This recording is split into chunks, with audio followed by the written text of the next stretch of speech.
레오나르도 다빈치 하면 아마 여러분이 잘 아실 줄로 압니다. 그분에 의해서 그려진 그림이 모나리자라고 하는 그림입니다. 저기 뜨질 않나요? 모나리자라고 하는 그림인데 그 그림을 저기 떴네요. 그 그림을 그 에드 디너라고 하는 분, 이분은 그 일리노이주 대학의 교수며 특별히 과학적인 접근 방식에 의해서 행복을 연구하고 있는 그런 분인데, 그 분야에 있어서 아주 독보적인 인물, 세계 최고의 권위자고, 또 그 분야에 있어서 평론가가 되는 그 에드 디너라고 하는 분이 그 모나리자에 대한 글을 저술을 했습니다. 제목이 모나리자 미소의 법칙이다, 그런 제목입니다. 제가 시간 책 한 권씩을 소개를 했는데, 페이스북에 보니까 제가 소개한 그 책자를 보면서 많이 은혜를 받고 있다 하는 글을 남긴 것을 보았는데, 혹시 기회가 주어지면 에드 디너의 모나리자 미소의 법칙이라는 그 책을 여러분이 한번 만나보시게 되면 또 생각지 않은 그런 은혜가 있어지게 될 줄로 압니다. 그런데 그 책의 내용을 간단하게 설명을 드린다고 하면은, 이 평론가이면서 교수인 이 에드 디너, 그분이 그 모나리자의 얼굴에서 행복의 감정이 83%를 차지하고 있고, 저 그림에서 83%는 행복한 모습이 보여진다고 말이죠. 그러나 그 나머지 17%는 그의 얼굴에서 슬픔의 감정이 표현되어져 있다, 그렇게 설명을 했어요. 그러면서 그분은 이런 말을 이어갑니다. 모나리자 얼굴에 미소가 편안하게 느껴지는 것은 그 얼굴에 숨겨져 있는 그늘 때문이다. 그리고 다시 또 그분은 이런 말을 합니다. 인간 세상에 완전한 행복이란 존재하지 않는다. 완벽하지 않은 행복, 고통과 슬픔이 공존하는 그런 행복, 바로 그것이 인간이 가진 현실적인 행복의 실체이다.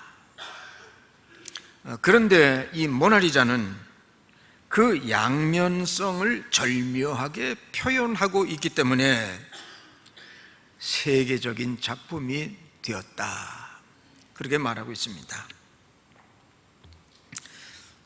그분의 지론이 아니라고 할지라도 여러분은 어떻게 생각하십니까?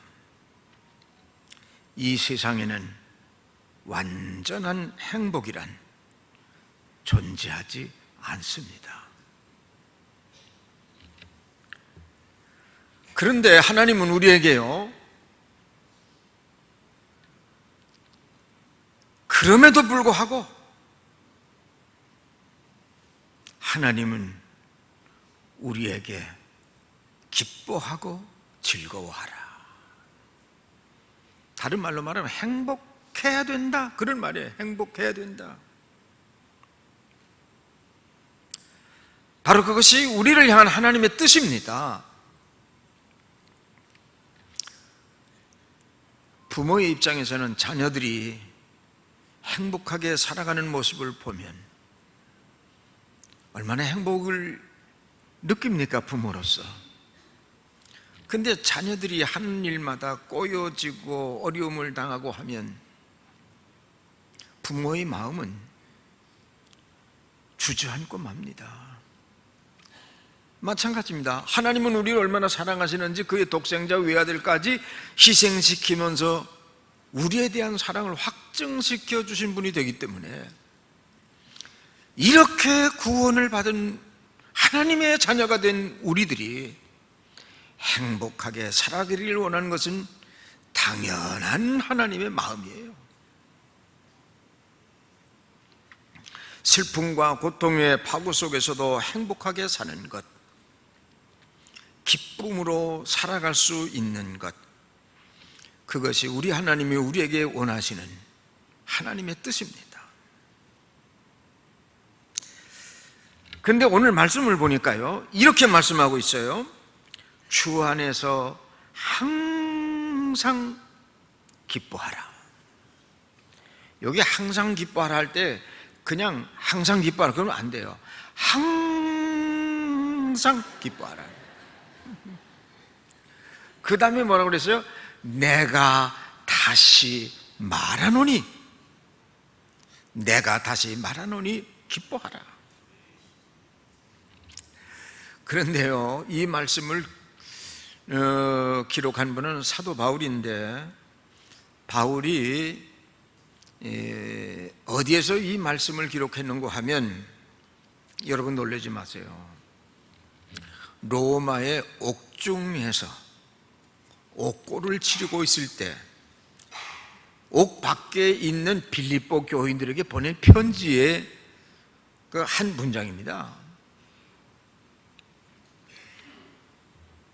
여러분, 옥고를 치르고 있었다 하면은 그 언젠가 석방이 돼서 나갈 날도 있을지 모르지만요, 바울은 이미 사형 선고를 받고 사형 언도의 날을 하루, 이틀, 3일, 4일 해가면서 다가오고 있었던 그런 때에 이런 말씀을 전한 거예요. 바울이라고 하는 분은 자기의 주어진 환경과 상황이 어둡고 칙칙하고 고통스러운 그런 환경이었다 할지라도, 그럼에도 불구하고 그분은 우리에게 말씀하시기를 항상 기뻐하라. 내가 다시 말하노니 기뻐하라. 왜냐고 하면 바울에게 있어서는 이 세상이 주지 못한 그 기쁨의 비결이 그에게는 있었기 때문입니다.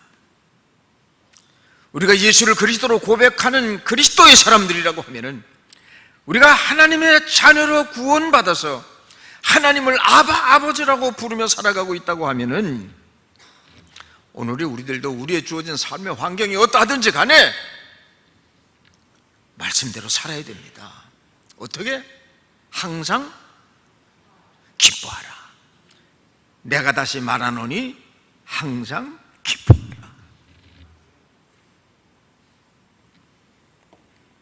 기쁨이라고 하는 것은요, 그리스도인들만이 누릴 수 있는 실정적인 축복입니다. 그렇기 때문에 사형 선고를 받고도 그 사형 언도의 시간이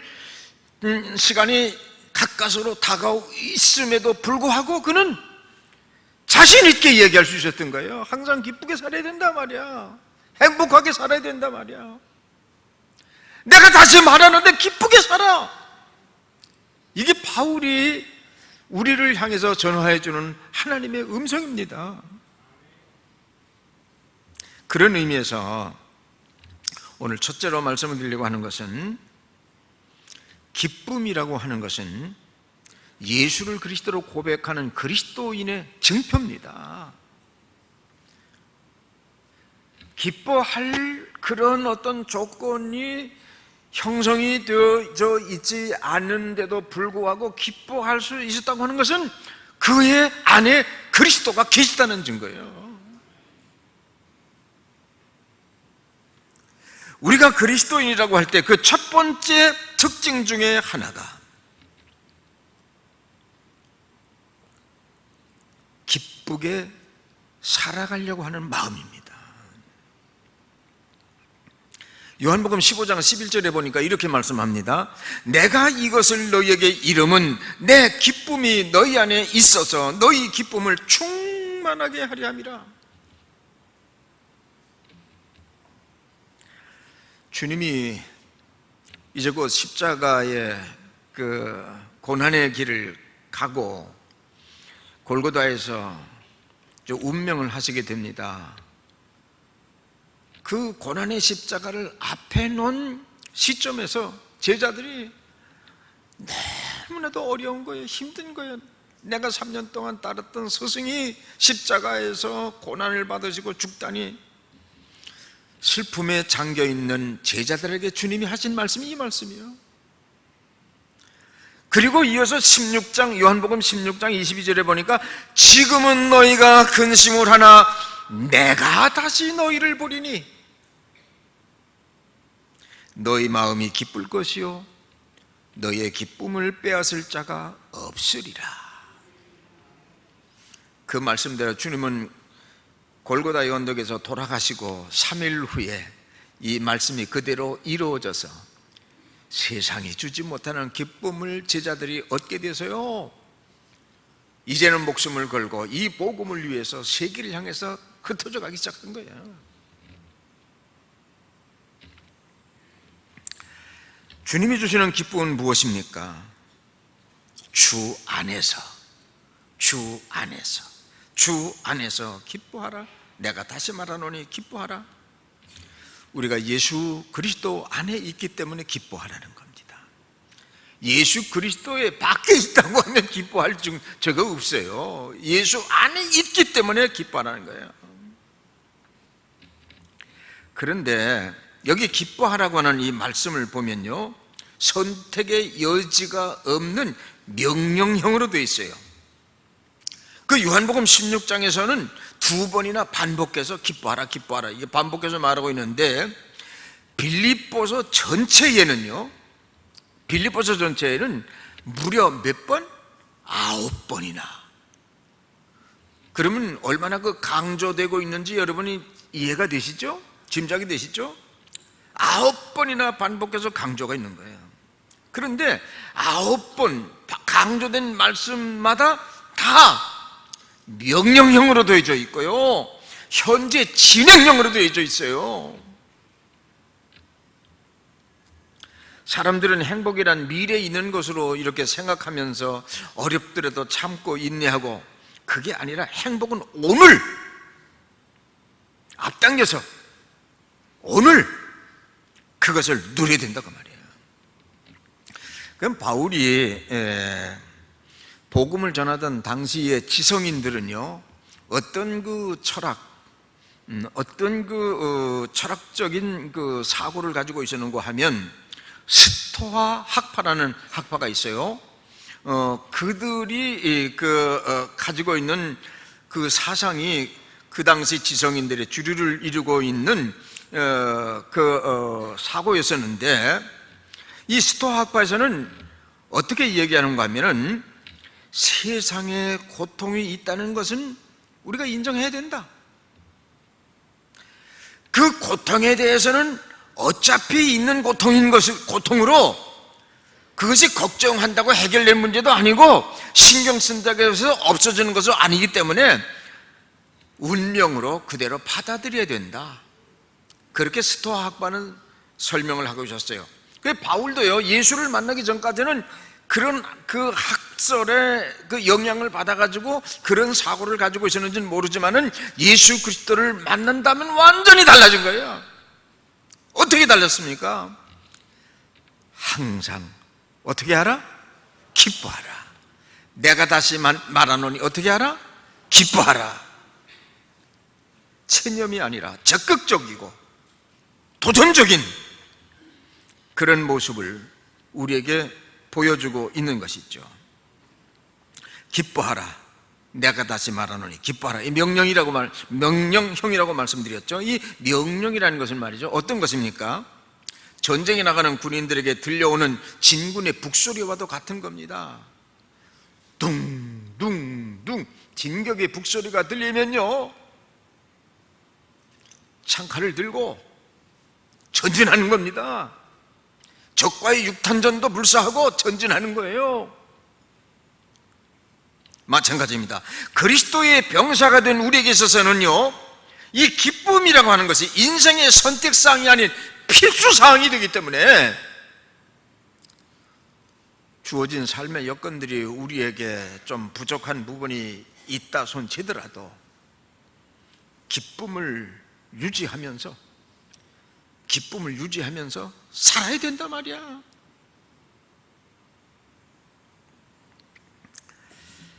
그래서 기쁨을 가지고 살 수 없는 환경 속에서도 그런 기쁨을 유지하면서 살아갈 수 있는 사람들, 누구냐? 그리스도인의 특징 가운데 하나가 전천후의 기쁨을 가지고 살아가는 사람들이란 말이야. 두 번째는, 그러면 그 기쁨은 어떻게 찾아오는 것이냐? 이제 다음 주부터 또 한 달 동안 말씀을 드리게 될 터인데, 기도를 통해서 찾아오는 것입니다. 기도를 통해서. 뭐니 해도 돈이 중요한 게 아니라 뭐니 해도 기도가 기쁨을 우리에게 가져다 준다고 말이에요. 이 바울은 오늘 본문 말씀 4절에서는 기쁨의 본질에 대해서 말하고 있고, 5절에서는 기쁨에 영향을 줄 인간적인 측면을 설명하고 있고, 그리고 6절 이하에서는 기쁨을 완성할 영적인 측면을 말하고 있는데, 그 영적 측면이 뭐냐? 기도입니다. 기도. 빌립보서 4장 6절로 7절에 있는 말씀에 보니까 이렇게 말하고 있어요. 아무것도 염려하지 말고 오직 기도와 간구로 너희 구할 것을 감사함으로 아뢰라. 그리하면 모든 지각에 뛰어난 하나님의 평강이 너희의 마음과 생각을 지키시리라 그랬어요. 여러분, 그리스도인이 누릴 수 있는 기쁨은, 다시 말씀드리면 기도입니다. 기도를 통해서 찾아오는 거다 말이야. 그래서 바울은 그 세 가지 기도를 설명하고 있어요. 첫째 기도는 뭐냐? 우리가 통상적으로 얘기하는 그 기도입니다. 기도. 그 다음에 두 번째는 간구입니다. 간구는 뭡니까? 간이 저려들어 아주 이루어지기를 바라면서 간구하는 거예요. 기도하는 거예요. 또 그렇다고 해서 또 집에 가셔서요, 또 이제 사전을 찾아보거나 그러지 마세요. 그 제 얘기니까 간이 저려서 부르짖는 거라고 하는 거 그거 없어요. 아이고, 또 그 목사님이 또 여기 사전에도 없는 얘기를 한다고 그렇게 이야기하지 마세요. 세 번째는 감사입니다. 감사도 기도입니다. 근데 영국의 C.S. 루이스라고 하는 분이요, 사랑의 세 가지 길을 얘기하고 있어요. 첫째는 선물이다. 두 번째는 필요의 사랑이다. 세 번째는 감사의 사랑이다. 그래서 기도에다가 적용을 한다고 하면, 기도에는요, 우리가 보통 얘기하는 우리 통상적인 기도를 얘기하는 것이죠. 그 선물입니다. 선물. 그 바울의 기도를 여기 또 이렇게 적용을 시켜보면요, 바울이 한 말씀이죠. 구하라, 주실 것이요. 돈을 지불하라, 머니를 페이하라, 주실 것이요. 그게 아니에요. 구하라, 어떻게 한다고? 주실 것이요. 선물이요, 선물. 하나님의 약속이 보장된 선물이요, 선물. 그 다음에 두 번째는 간구. 하나님, 내 소원을 들어주세요. 우리 다 그 소원을 가지고 살잖아요. 소원 없는 분 계세요? 소원을 가지고 살잖아요. 그런데 감사도 기도의 영역에 들어가는 거예요. 감사도.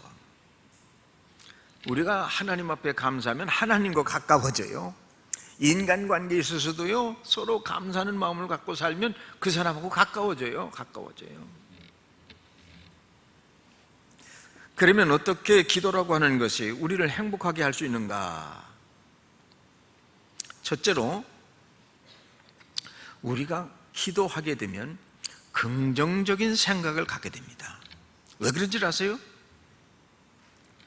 우리가 기도하면 기도할수록 하나님의 눈으로 세상을 보게 되는 거예요. 맞으면 아멘 하세요. 예. 우리가 기도하면 하나님의 눈으로 보게 되는 거예요. 그러니까 기도하지 아니하면 문제는 문제로만 보이니까 진짜 문제인데, 우리가 기도하게 되면 더 이상의 문제는 문제가 아닙니다. 하나님의 눈으로 보니까.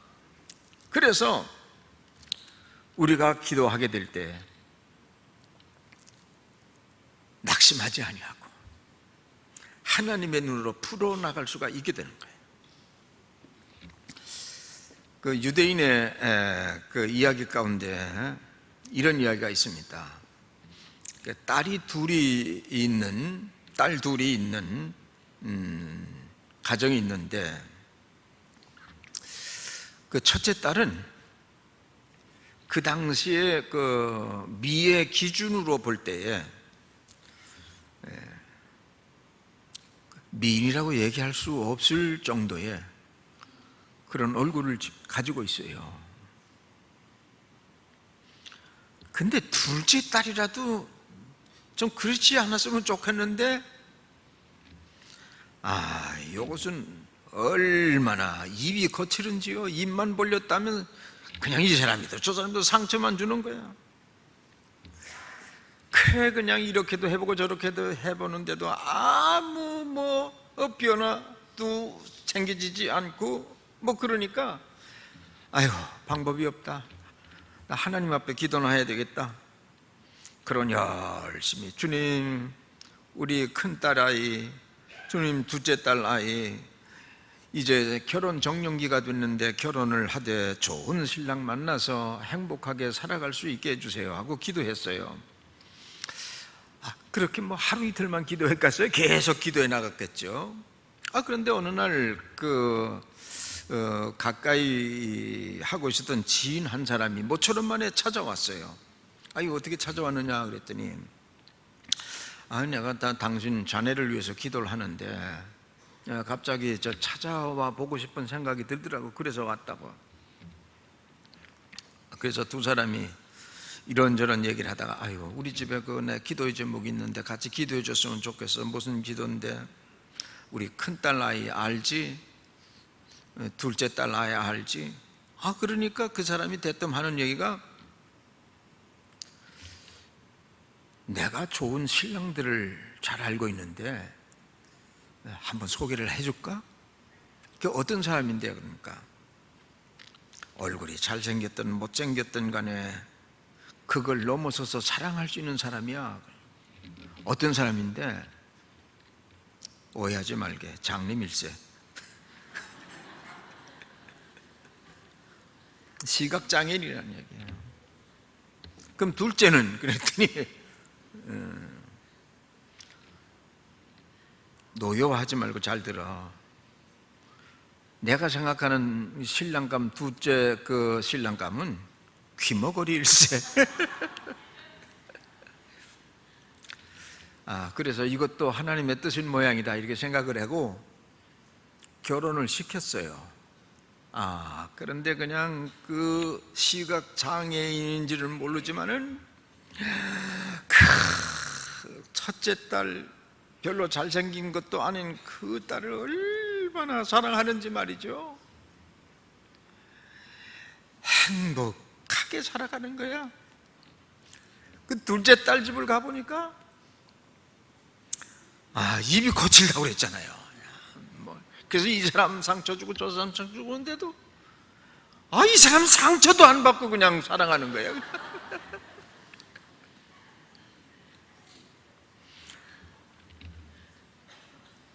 이게 적합한 그런 이해가 되는지는 모르지만은 저는 분명히 믿습니다.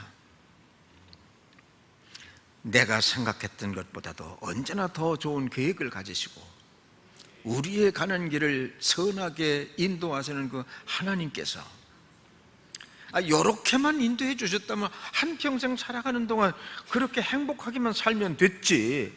그렇잖아요.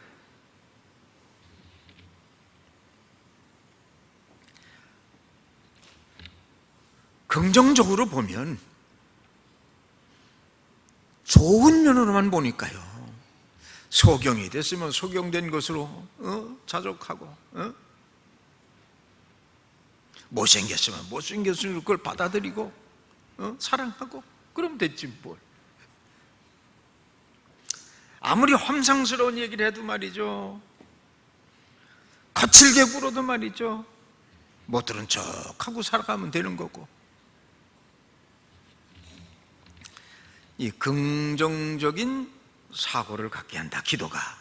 두 번째로 기도라고 하는 건 기쁨의 에너지입니다. 존 버년이라는 사람이요, 철로 역정이라는 책을 써냈지요. 근데 주인공 크리스천이요, 해석자의 집이라는 곳에 들어갔어요. 그 책 가운데 나와 있는 얘기입니다.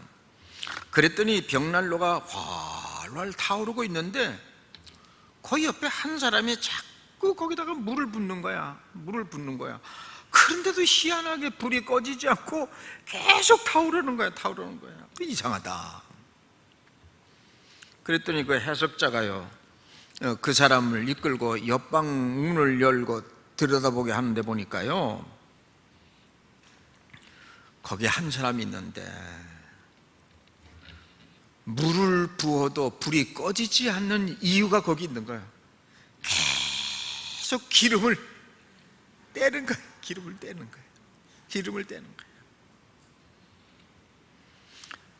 이 철로 역정에서는 무엇을 얘기하고 있는 거 아니?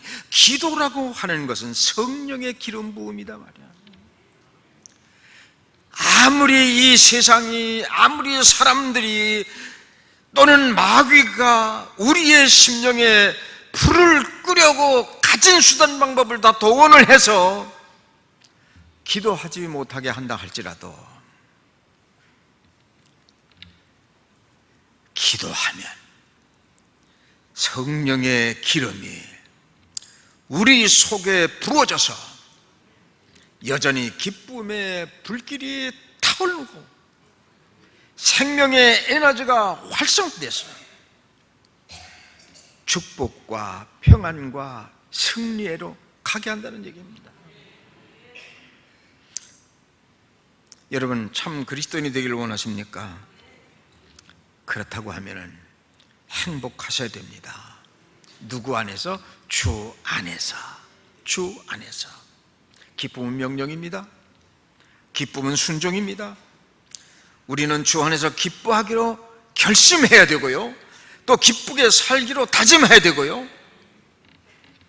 주님이 주시는 기쁨을 따라서 살려고 노력할 때, 기도할 때 나의 삶 속에 새 아침의 태양처럼 행복은 밝아지기를 시작을 할 겁니다.